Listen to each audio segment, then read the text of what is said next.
Dementia Researcher with a blog and a rating. If you read my monthly blogs, you may have thought, we've not heard from Beth for a while. And you'd be correct. It has been a tremendously busy time for me, with finishing up my PhD, whilst also starting my new researcher job, in addition to giving talks at conferences and even teaching abroad. So yes, it's been a very busy period. But this made me think it would be a nice idea to write a blog about some of those hats that researchers wear and how many plates we end up spinning, as this is something I had no idea about before I began my own research career. So, if you're wanting to learn more about the multitude of roles you may play during your PhD, then this blog is for you. As I knew no one who'd done a PhD, or even anyone who worked in academia before I started, I had no idea what it meant to do a PhD, and I had zero idea of some of the roles you may take on when doing a PhD. I knew you did some research, maybe did some experiments, and then wrote up your work and got that doctor title. But let's be honest, that is a very reductionist explanation of what people doing PhDs do during their actual PhD. Disclaimer, every PhD is different. The beauty and potentially worst thing about doing a PhD. So some of the things I mention may not be applicable to you, but I thought I'd highlight some of the main hats I've worn and many of you may or will wear during your PhD. Number one, the designer and project manager. Okay, so this one may not be that surprising to you, but at the beginning of your PhD, one of the most important jobs is the design of your overall project. What will your research question be? How will you answer this question? What techniques will you learn and then use? How many experiments do you need to complete? How many subjects will you need to include to get substantially powered results? Not only do you have to figure out all of the above, but you also have to figure out how all the potential experiments will fit into your PhD timeline. You also have to figure out how long the analysis will take, the write-up, the conferences you plan to attend. It is a lot when you first begin. And if I'm honest, pretty overwhelming, because many of you, myself included, may not have planned or have been the designer and project manager of such a large project before.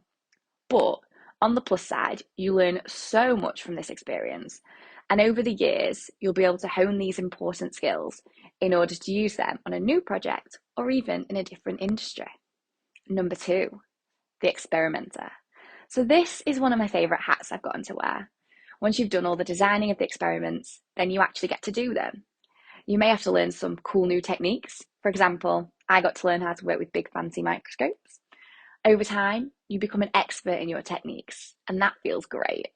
Obviously, it doesn't feel good when experiments go wrong or when you make mistakes, but there is no better feeling than being able to turn up and complete the experiment that you've planned for the day.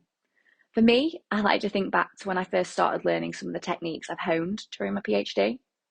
It feels so rewarding to look back and think that once I literally had no idea how to do this.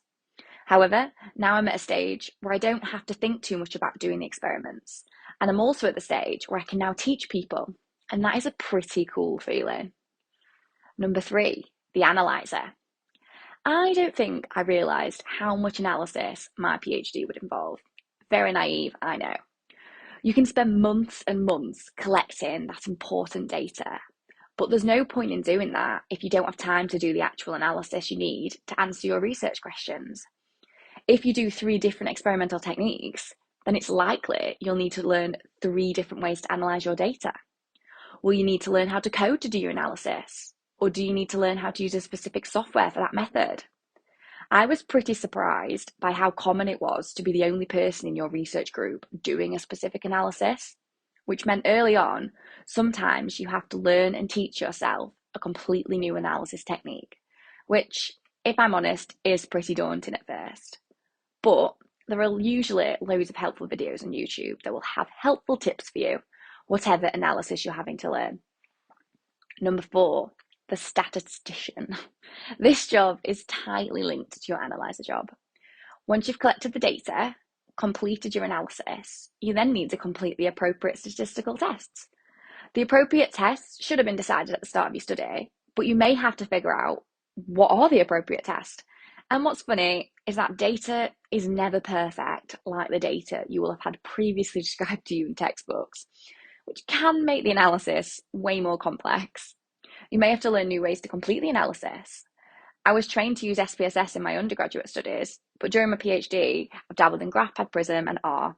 Again, you may have to teach yourself how to do the specific statistical tests you need in this new software. Number 5, the writer. I guess this is a hat you probably knew you'd wear quite often, especially knowing that at some point you'd have a very long and important piece of work to write. But no one really teaches you how to write. I remember when I first started my PhD and I had to send my supervisors a draft of my literature review, and I was so nervous because I hated people reading my work, as I've never actually been a confident writer. But I must say, over time, and the more you do it, the more comfortable you get with scientific writing. And just like anything else, practice makes perfect. So write often and always try and get feedback on your work. This is especially important if you begin to write grant applications. And remember, editing is a completely different job to writing. Number 6, the administrator. This hat really surprised me. Again, probably naively. But so much of your PhD can actually be taken up by administrative work, keeping up to date with emails, progress reports, and even lab admin. You may end up organising events, and you may even find yourself having to do the ordering of all your lab consumables, which means you'll have to learn how to use university systems, which are never that user-friendly. Your administrative roles may differ depending on the size of your lab group, but it is likely that at some point you will have lots of admin to do, so enjoy. Number 7, the teacher. Depending on how many PhD students come after you in your lab, or the opportunities available to you during your PhD, at times you may get to play the role of the teacher. Playing the role of the teacher can be super daunting, especially when you yourself are still a student. But having opportunities to teach during your PhD has been super beneficial for me. Not only is it good to have some teaching experience on your CV, but by doing some teaching, it makes you realise what you do and do not know. And that's super important.